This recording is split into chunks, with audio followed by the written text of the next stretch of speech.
first show having Carol be a part in the gallery where she's featured.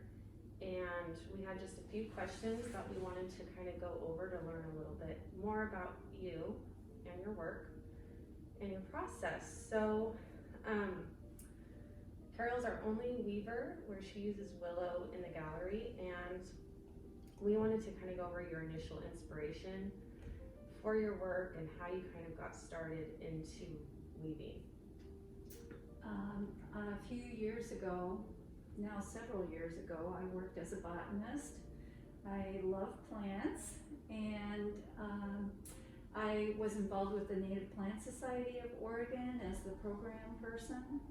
I learned of a woman who was not only a botanist, but an anthropologist, and got her doctorate studying Native American basketry. I was very interested in the native plant connection, and she came and gave a presentation to the Native Plant Society, bringing many beautiful baskets with her. And she herself is an expert. Her name is Margaret Mathewson, and she became my first teacher. But it was this connection with the Native Americans and their use of native plants that I loved. And I find plants beautiful, and the basketry that you can often make with it likewise beautiful. Yeah. Well, I'll skip ahead actually, because that kind of brings me to the thought of, I know that we've talked about this before in the past, a little bit about your sustainability practice as far as growing the willow yourself, harvesting, essentially you're from start to finish with these pieces of willow that have been created into these beautiful sculptural baskets. So could you tell me a little bit more about that? Yeah, so I grow my personal willow at a friend's home in Amity, and use organic methods. It's not certified organic. I have no reason to go through that process. Yeah. But I very much don't want to use chemicals or anything harmful. Yeah. And so far we've been able to do that. Yeah. And then I'm also growing willow at the Our Table Farm with the Columbia Basin Basketry Guild. That farm is in Sherwood. Our Table Farm allows our guild a plot of land to grow willow on, and so they're an organic farm, and we must use organic methods. Of course, we want to anyway. Yeah. But we grow it. It takes, you start out with a cutting, which is a piece about 10 inches long, a quarter inch or more in diameter. Put it in the ground, it roots, and in 1 year you get a little bit of willow. Every year you cut it down either to the ground level if the coppicing technique is used, or if the pollarding technique is used, you cut it to about 3 or 4 feet high every year so that you get long straight rods. Okay. And you mentioned how many different species of willow that you are currently working with or growing at both locations? Yeah, so I probably about 20, okay, give or take. Yeah. And I think as you see the baskets in person, you can see there's various coloring in the basketry from the various types of willow that you're using, correct? It's some have like a more lighter tone, some get more reddish, and that's just the natural difference between the willows, correct? That's right. The Different species, and then within species there are different varieties. Something that you hope to communicate to the viewer through either this show, I know that you have back behind me a figurative piece, and I know that we haven't had a piece like that of yours in the gallery. So is there something that you're wanting people to get from viewing these? It's about beauty, and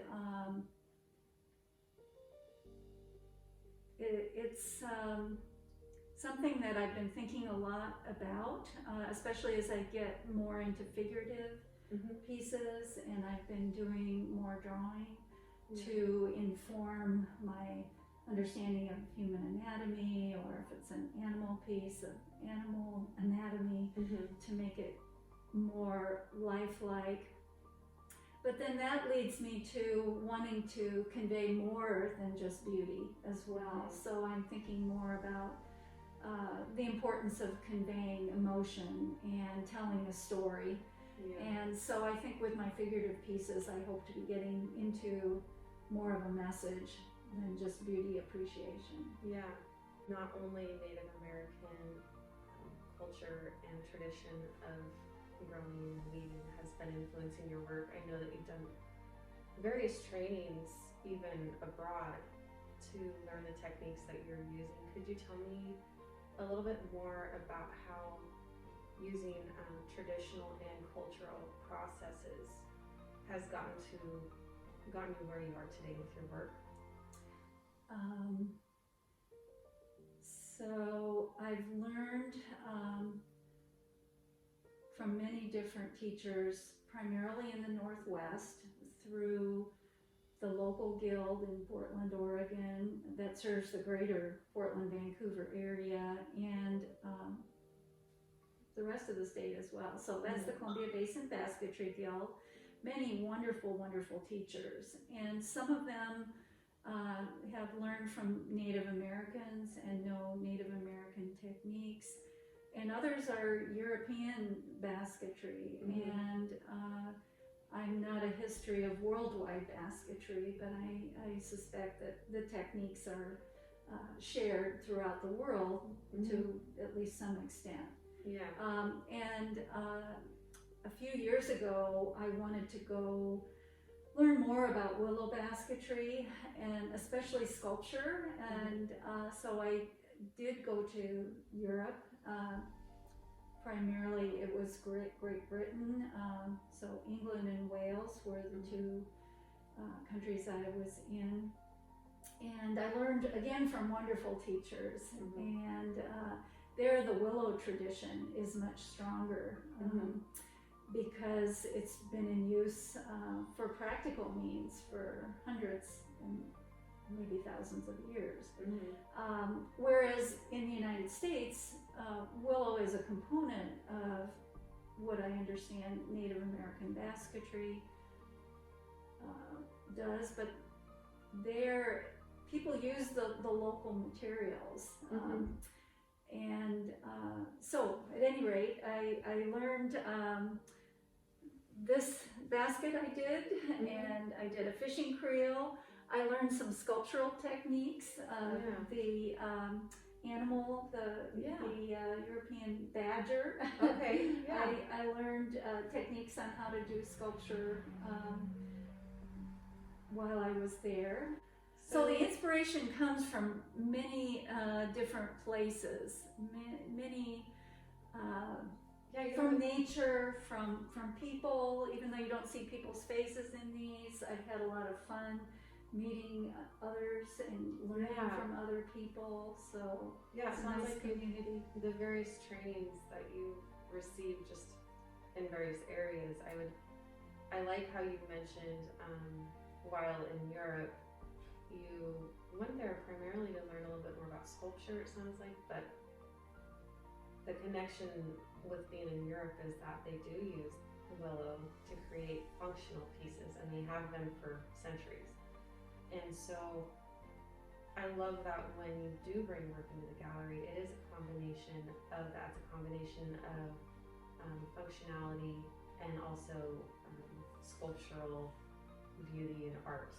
And so from what I've seen, just kind of taking a look around your home today and in your garden, which we'll do a little tour, is that you still have that balance here in your own home. And I know that that will happen with the show as well. It sounds like a great combination of both functional and art sculptural work.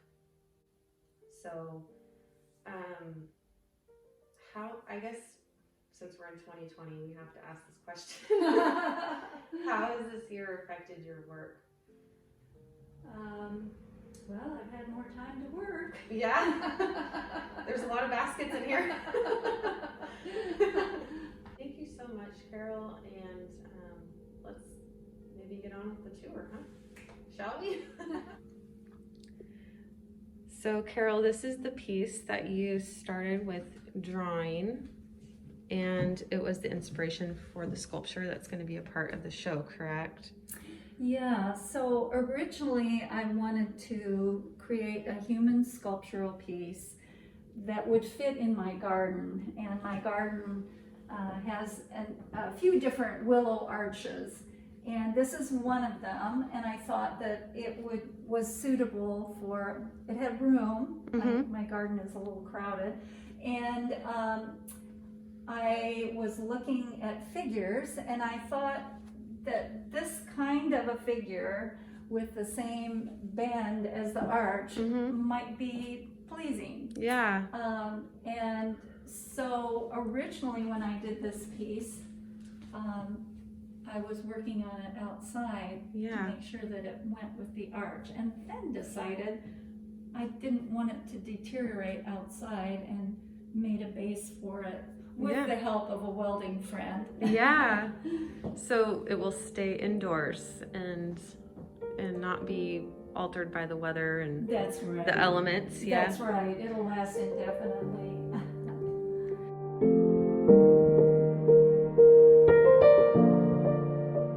Here's another basket. This is the Zarzo style. And I believe that is Polish in origin. Okay. But I learned from a Welsh woman who I believe may have learned from a Danish or person from a different country. I can't quite remember, but European. Yeah. This I use to pick up my groceries at our table. So a lot of veggies, I get their veggie CSA. Okay. And it's great, it's really sturdy, so a very practical basket. So could you tell me actually about this piece over here that has the driftwood element to it? And that's one thing that we actually didn't go over in our discussion a little bit was how you do include more organic forms of driftwood, because the willow is more having the straight stem for you to make it whatever you need it to be. But the willow or the driftwood is actually more about letting that natural piece be whatever it is and creating the willow around it. Yes, and actually that's how that piece started. So you select the willow, you select the driftwood, and it's woven like this. Oh, okay. So you drill holes all the way around after you've tied the pieces together. You figure out which pieces you want for your opening and the top, and then you drill holes all the way around at the angle of your choosing. Okay. And that's where these vertical pieces go, and then you weave kind of from the bottom up, and so the bottom of the basket is actually on top as you're weaving it. Yeah. So, but it was a really great technique I learned from Joe Hogan, an Irishman who's a wonderful teacher. All the teachers I've had have been just outstanding people as well as creative, so it's always fun. This piece here has some western red cedar that was made into cordage, so that's a local Northwest species, and so I had a lot of fun making that, but it also took me as long to make the cordage top as the rest of the basket. Actually, probably a little bit longer. Oh, wow. I don't do that a lot. Yeah, I can imagine. And then I've often just really appreciated the baskets that aren't finished at the top. I love the seeing through things. It just creates a whole different feel. So I've played with that idea a little bit. And then this is another one that's willow and western red cedar. So willow here, western red cedar here. This is a combination of both. in a few different techniques. So this is a more random weave here. The random weave has been merged into, this is called a 3-strand twine or a 3-rod wale in this area. This technique is French randing. So there are many techniques given names, European names. That piece is beautiful. And these are traditional Welsh farm baskets. It's called a quintette. And I love the round shape. You probably can tell that I love round things. Yeah. Or at least curving things. And I make these in different sizes. And they also have a variety of different willow species and willow varieties. So some in the center of this one are darker, and then some on the sides are a little bit lighter. Really see it there, yeah. Here's an interesting color. This is, sometimes here it looks blackish to me. Sometimes it has more of a blue or a deep purplish blue. But that's Salix acutifolia, and it's one of my favorites because it offers such a wonderful contrast to some of the other colors. It's really beautiful. Yeah. And so it's a traditional basket for farming, is that what you said? Well, farming or just anything, you know, before plastic, people used willow, at least in Europe. They might have used heather. They had other materials they used, but willow was really the go-to mass-produced material that basketry was made of for so many different things.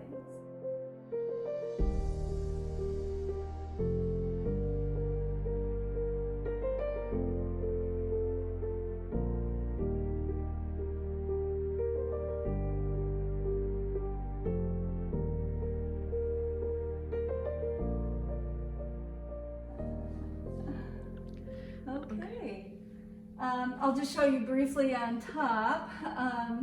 So this basket, I had a lot of fun. I made this bottom portion in a class years ago, and I never knew quite how to finish it. And then eventually I came up with this idea of a really long handle. So, and I love that it's twisting too. Yeah. But this is an Irish weave, and this is a 3-rod wale, and this is French randing. So, and I believe it's got a Catalan base, so Spanish. Oh, I love how you're incorporating various traditions. Wonderful. And just some various willow shapes, different shapes. This was fun, doing a little bit of an angle toward the top, and then incorporating driftwood. Yeah, that one there, a couple of these actually have that driftwood. This one isn't quite done. I haven't decided how to finish it, but this is willow bark. Okay. And there's actually a few more that are willow bark. And these I learned both from another local teacher, Judy Zugish. And I have some other baskets here that are cedar and ash. Class baskets from another wonderful teacher, Polly Sutton.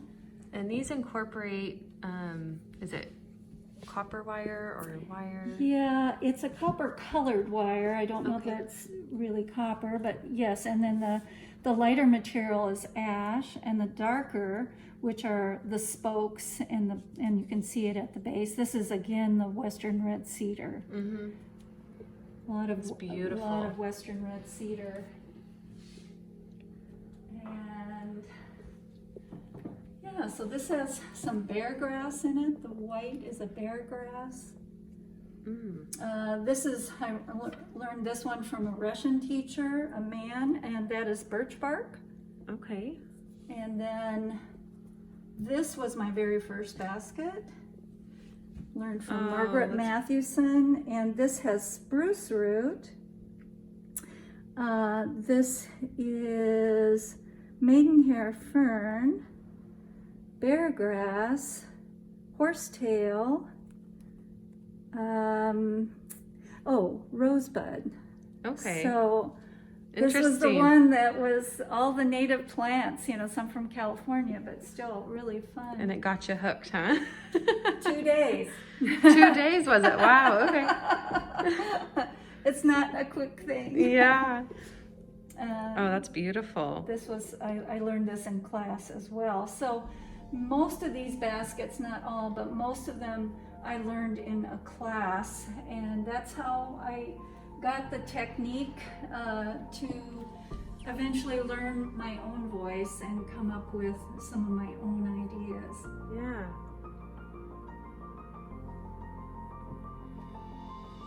These are so beautiful.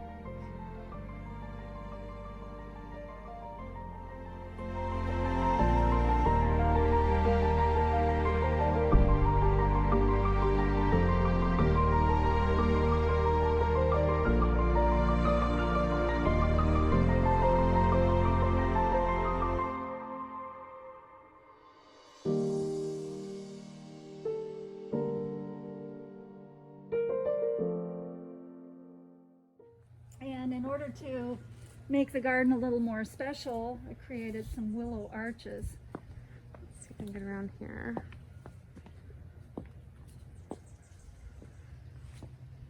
And these are beautiful and go all the way down to the ground, which I'll see. Really stunning, Carol. I wish you could have seen them when they were colorful last I- year.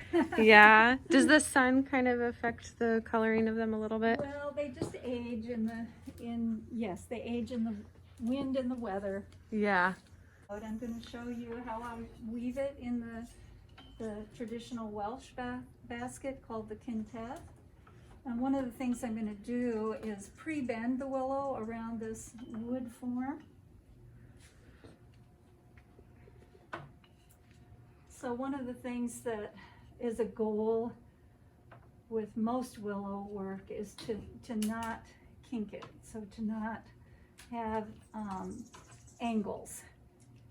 To have a kink means it loses its strength, and also visually it draws you to the kink. Your eye goes to the kink. And by kink, do you mean where it cracks or something, like Yes. an unintentional crack? Yeah, so Okay. that would, well, that's a complete break, but a kink would be just where you Like have half an of it. angle Yeah. instead of smoothness. Okay. Okay.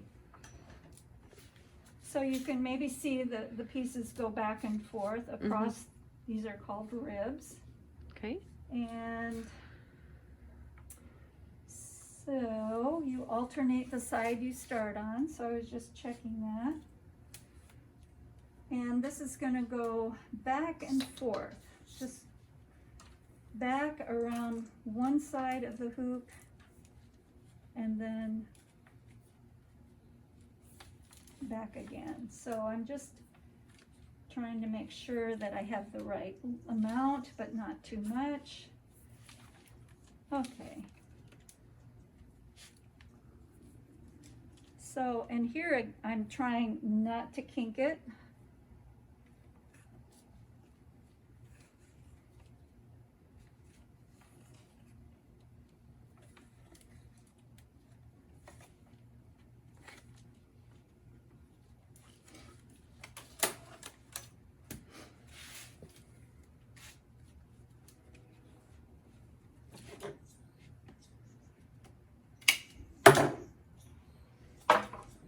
Okay, so I've done one pass, starting there, coming here. Now I'm going to go around here. I'm going to go around twice. Okay. So I'm kind of pulling it. So this is a point at which if it's going to break, it will do it right here. Yeah. Often. This is the time. Yeah, so this is the test. Is the willow properly prepared? Okay. Okay. So I'm going to not only come around once, I'm going to go around a second time. And so far, so good. And then this piece will get woven back in.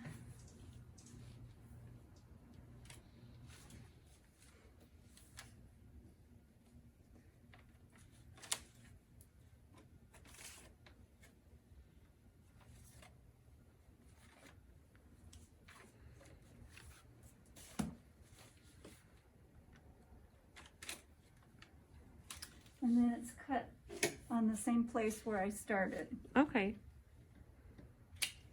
Yeah. Beautiful. So you just keep doing that.